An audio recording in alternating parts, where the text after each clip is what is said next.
Today's story is titled Too Cold to Bury the Dead by SteveMcNellyFiction. The link to the story is in the description below. Please enjoy. The problem was that it had been a harsh winter so far. Harsh, as well as dreadfully, dreadfully cold. The earth was too stiff with the winter chill to effectively break ground, and thus a grave could not be dug. He had tried a number of times. The dirt simply would not relent. They would have to wait until the thaw of spring before they would be able to bury the girl. Because of this, they had been left with no choice but to keep her body in the stable, covered beneath a few layers of old furs, in the same stall they had once housed their horse that killed her. It had been his idea to teach her how to ride the damnable creature. His wife had said it was too soon, that the girl had been too young, but he was eager for her to grow up enough that she can help him wrangle their small herd of cattle, and so he disregarded his wife's wishes. At first it had seemed like the correct decision. The girl had been making good headway in her practice, until the moment that the horse had unexpectedly connected the iron of one of his shoes with her temple, killing her instantly. He had shot the thing almost immediately after the tragic incident, but its death had done nothing to bring the girl back to them. It had done nothing to restore what had already been forever lost. When it came to the matter of what was to be done with the girl's remains, he knew that he could not even think about going against his wife's wishes again. It was in this way that the girl had come to rest in that stable for close to a month. The cold kept her body preserved well enough that it didn't stink with decomposition, so he supposed he ought to have at least thanked the frigid weather for that, even if it was the same thing preventing him from burying his daughter in the first place. But his nostrils were not reminded of her passing every time he entered the stable to feed the surviving horses, and for that, he had no choice but to feel grateful. To be able to focus on the scents of straw and oats, and even equine feces while he was going about his chores was no small boon. He could keep his mind on the task at hand until the time came for him to do the other chore, the one he had dreaded above all else. He checked on the girl every time he was in the stable, which was multiple times a day. He did so despite not being certain what he expected to discover when he did this. She was always in her same spot, in the same stall, buried beneath those same furs, just as she had been for several long, cold, dark weeks. Until one day, when she wasn't. He hadn't noticed the change immediately upon entering the stable, because her stall doors had been closed shut like it always was. It wasn't until he had fed and watered the horses and had opened the door to her compartment that he finally saw what awaited him in there. Upon stepping into her makeshift morgue, he was surprised to find that the girl was out from beneath her furs, which lay in a messy heap in a rear corner of the stall. Her frigid, pale, unmoving body lay in the same position that it always had, but it was no longer covered by the barrier that had always separated it from the world beyond those layers of fur. Seeing her like this understandably gave him pause, but he did his best to come up with a reasonable explanation for why she had been in such a state. Sometimes he would pull the furs away in order to inspect the body and make sure that no animals had gotten to it, so he managed to convince himself that he had accidentally left those same coverings pulled away after his last inspection had been completed. A place in the back of his mind, a place where uncomfortable facts went to linger for a while before they finally died, knew this couldn't be true though, and it possessed several articles of evidence to support this claim. For one, he had never forgotten to cover her back up after an inspection. For two, he never pulled the furs so far away from her body that they were left in a heap in a corner of the stall. And for three, and perhaps most damning of all, He had checked on the corpse twice since the last time he had looked beneath the furs, and both times the body was covered. He could not have been more certain of this last fact. But that corner of his mind that was so excellent at slaughtering inconvenient realities soon did what it did best, and it quickly set to work destroying those articles of evidence that it had only just drudged up. After once again covering the body and leaving the stable behind, he managed to mostly forget about the impossible state in which he had found the girl's corpse. Or at least he managed to do so for a few short days, because the unfortunate reality that he had thought he had banished from his thoughts somehow found a way to survive that dark and hopeless pit within his mind, and it began to grow and strengthen again until he could scarcely think about anything else. He didn't tell his wife about what he had seen. It would have done no good to infect her mind with the same puzzlings that plagued his own thoughts.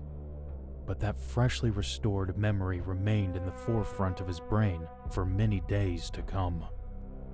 He spent several evenings chopping wood in the space behind the stable, and as he worked, he could not prevent himself from imagining the girl's corpse writhing and surging with some unseen force as it kicked the furs free.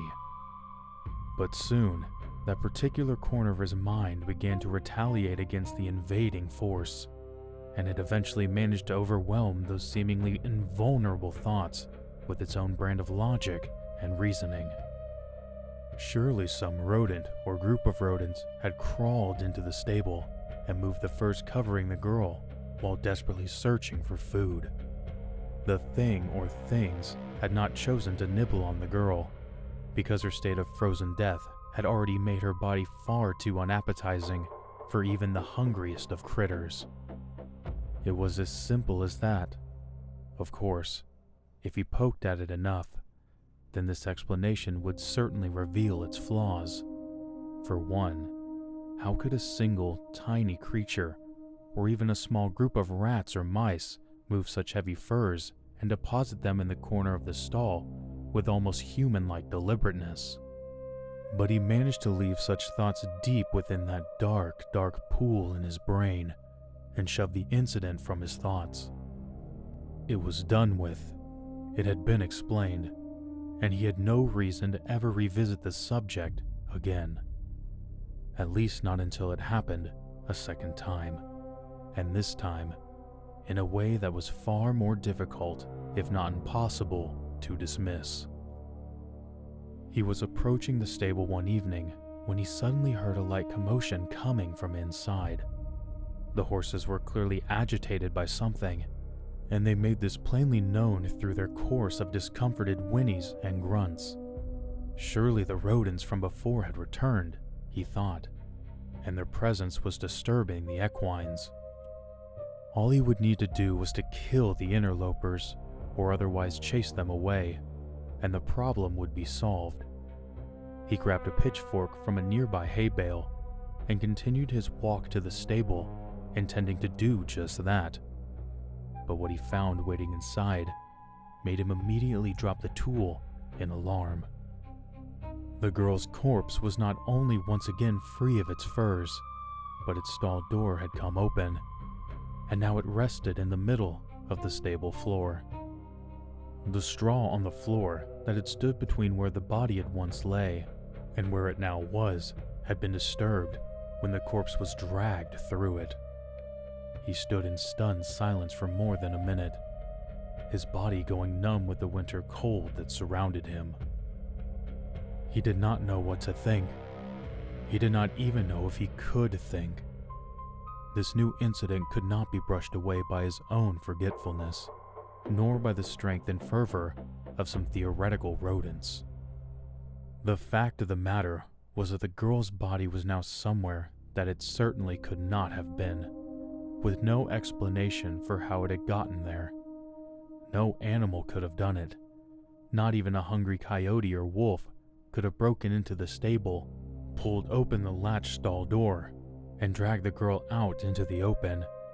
And even if they could have, the corpse showed absolutely no trace of any bite or claw marks to speak of. He supposed a person could have done it, but who? The only other living human for miles was his wife, and she had made it quite clear that she wanted nothing to do with the girl's corpse until the day of the burial. Still, with no other explanations within grasping distance, he resolved himself to ask her about it later that night. And so, with his course of action set in motion, he moved the girl's body back into its stall, covered it in its furs, latched the compartment doors behind him, and made his way out of the stable. He would never wind up mentioning the second or even the first incident to his wife. Part of him knew that there was no way she could have been the one responsible for what had happened to the girl's body, and to reveal the truth to her would only cause her undue stress. He also did not know how he would react when she inevitably told him that she had nothing to do with the girl's body being moved. The one thing tethering his mind to any sort of reality was the fragile belief that the only other person present on their property had been the one to move the corpse. If that belief wound up being shattered, then he did not know what he would do. And so, with a heavy heart and a Herculean effort, he forced the thought of the incident as far from his mind as he could get it, which was admittedly not very far at all.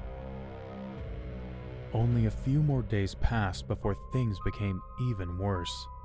This time, he found the girl resting between the open double doors of the stable.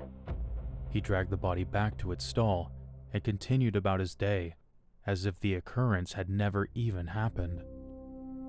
2 days after that, he found the corpse several yards away from the building, having been dragged through a layer of freshly fallen snow.